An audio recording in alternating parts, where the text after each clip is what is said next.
Let's get really practical. Yeah. For me, designing your day is more about putting actual tasks in actual time slots. Yes. Than just having a list of here are the things I'm going to do today. Absolutely.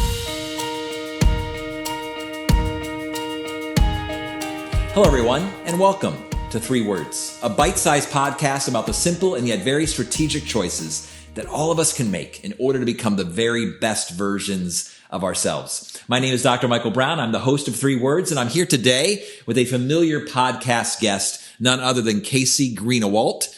Casey, what are our 3 words for today? What's up, man? I'm glad to be here today. Our 3 words are very simple, but super effective, and I'm excited to talk about them. Design your day.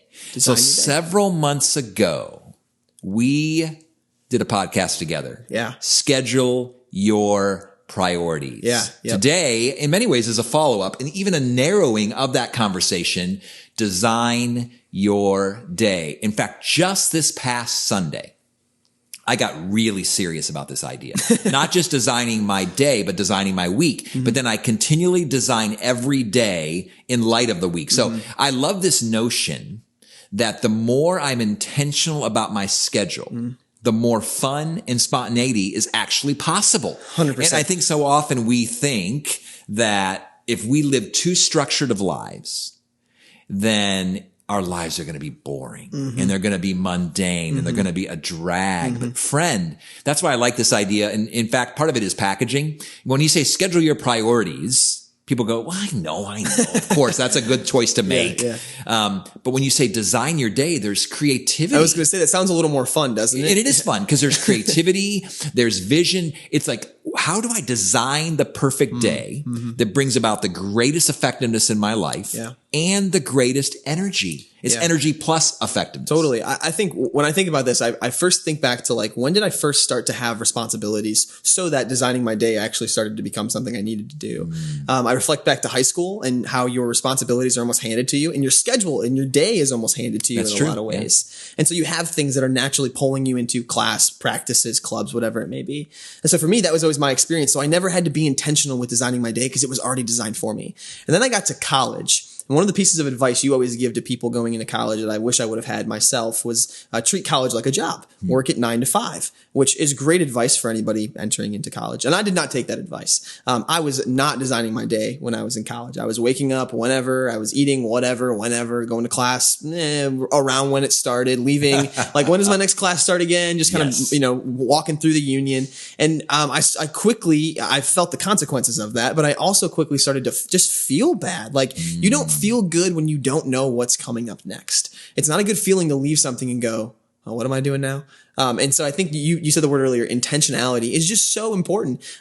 Quickly for me, as I started my professional career, I started to be more intentional. We talked about this last podcast. What are the first 5 things I'm doing in the morning? What are the last 5 things I'm doing before I end my day? And just being intentional with those consistent things, but then also kind of like you said, the freedom and the fun that comes with the word designing your day, starting your week and going, okay, what do I have to do? Let's start there. Let's take a step back. What's most important to me?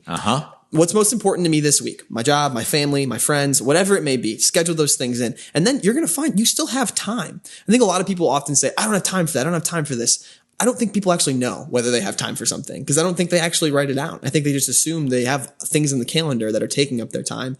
Therefore, I'm too busy for this. Oh, now you're saying it. Yeah. I mean, this notion of I am a slave to my schedule. Yeah, seriously. And we hear that all the time. And I actually, as you know, Casey, one of the things that we do at DMB Coaching, we work with a lot of collegiate athletes, some professional athletes as well. And I actually just had this conversation with an entire football team last week where I was saying to them, gentlemen, every one of us on the planet has 168 hours a week. It's a lot of hours. And all of you have said to me how tired you are, how overwhelmed you are, how you have no time. I said, let's play this out. 168 hours a week. Let's say you spend 30 hours a week with football. You spend 15 hours a week in class and then another 15 hours with homework. We're now at 60 hours. You keep saying you're tired, so let's give you 8 hours a week of sleep. 8 hours a night, 8 hours a night of sleep, 56 hours. We're now at 116 some hours. You still have 50 hours to use any way you want. And they look at me They're like, that's impossible. It's not. I just did the math for you. This is what we typically hear. I have my football. I have my classes. I have my homework. I have to sleep. And it's like, but when you add those up, you still have 50 hours a week. So what would it look like to actually design a week, Totally. design a day where those 50 hours get to be exactly what you want them to be, that bring energy, that bring fun, that bring purpose. Yeah. Then we don't always have to feel tired, because you said it, we squander time, but we don't believe that we do. We think it's stolen from us. Yeah, absolutely. And I really think too, this is not something that you're just going to like conquer tomorrow and then it's going to be a habit you're always doing. Like just start with today, or start with the next hour. Like, what are you going to do over the next hour? As you're listening to this, maybe you're in the morning, maybe you're driving, maybe you're drinking your cup of coffee, whatever it may be. Have you planned out your day yet? Not just your 9 to 5 work, but like what are you doing with the extra time that you have? The time that's off of work. Is it just going to go home and sit in front of the TV, or are you going to connect with your wife, your spouse, whatever it may be, and actually write those things down? Because that's what the design part is about. Yes. If you just think about it, it's not actually going to happen. And I'm the king of that. I will admit, like I love to design a day. The hardest part for me is having the tenacity to make the tough choices that says, this is the next thing I'm going to do. It's in my calendar. A key for me is always having something to look forward to. I have a friend of mine. I work with him. His name's Brian, and he always, shout out to you, Brian. He always says, always have something to look forward to. And I love to live by that, because it is important to have fun things to look forward to. Not everything. Casey, we're 7s on the Enneagram. That's what we want. Exactly. I want fun. I need something. So like last week for me, I had a ski trip that I was looking forward to. Does that mean I don't design the rest? No, I still am planning my week, knowing what I have to do, getting the things done I have to do, connecting with the people I need to connect with. But I know that Friday I've got something fun to look forward to, and I'm excited for it. Let's get really practical. Yeah. For me, designing your day is more about putting actual tasks in actual time slots than just having a list of here are the things I'm going to do today. So I spent Sunday, it took me almost 90 minutes, because I've never done anything. I mean, I talk about this, I teach this, I promote this, and I live this to a degree, but I was going to get super serious. I'm actually going to put in my calendar in real blocks of time, 1 to 1:30, 2 to 2:30, 3 to 3:30, 3:45 to 4. What are some of the names of those blocks? Like, so phone call to this person. That's a very specific thing. Email to this person. I need to design something. So I need an hour block. So design this curriculum or think about this challenge. So you literally write all those things down. Oh, they're right in my calendar. In fact, people who have access to my calendar, they can actually see it. And then I've just put in new blocks, because I was talking to someone recently from an organization that I consult with, and they were saying, this all sounds great. I'm going to design my day. I'm going to design my week, but every day something's going to come up. I said, ooh, let's do this then. Give yourself an hour every day. Just put it, say 3 to 4 o'clock. I'm going to put unexpected. That's great. So what happens then at 1 o'clock, when something unexpected happens, you then name it. Go into your Microsoft Outlook or however you do your calendaring. I'm going to name that unexpected now, crisis with whatever. And I'm going to move it to 1 o'clock. Whatever was at 1 o'clock, I'm going to move down to 3. It's like moving a puzzle. Yeah, it is. It's fun. And for me, it becomes really challenging, because say it's Monday and I've plotted out my day. Now, what I would never suggest in designing your day is that you go minute to minute and you don't leave any room. You need margin. That is important. Margin's important. I got to get from here to here. Yes. This may take a little longer. Totally. But say, for instance, I get to 4 o'clock or 5 o'clock and I realize I didn't get to this. I'll then move it so it doesn't disappear. It doesn't not get done. It just gets moved to maybe 2 days from now or tomorrow. And what happens is it just feels like I'm accomplishing so much. Yeah. Now, it doesn't leave time for scrolling. Social media. It doesn't leave time for stalling. You can schedule that if you need to, though. You can. Why not? Okay. So put 30 minutes a day to scroll. Why not? Your phone gives you the capability to do that. I've loved that. It's like you can get an hour to scroll. If that's how long you want to spend a day, give yourself the hour. Well, and again, that's where it comes with those 50 hours or whatever that extra margin is in your life, depending if you're a college student or if you're a professional, a CEO, a mother, father, parent, whatever your schedule gets to look like it fits you. But it's about intentionality. It's no guarantees of tomorrow. It's living life on purpose. All the things we talk about here at DMB Coaching in 3 words, it now is super uber practical. I was going to say, I think this is probably one of the most practical conversations that you and I have had, similar topic type conversations, is because this is where the rubber meets the road. This is where all of the things of who do you want to be tomorrow? Great. Make those choices today. Okay, where do I start? We'll start with your schedule. Start with the things you're doing. Design a day that is going to get you to where you want to be. I want to give this caveat though, because I think this is important.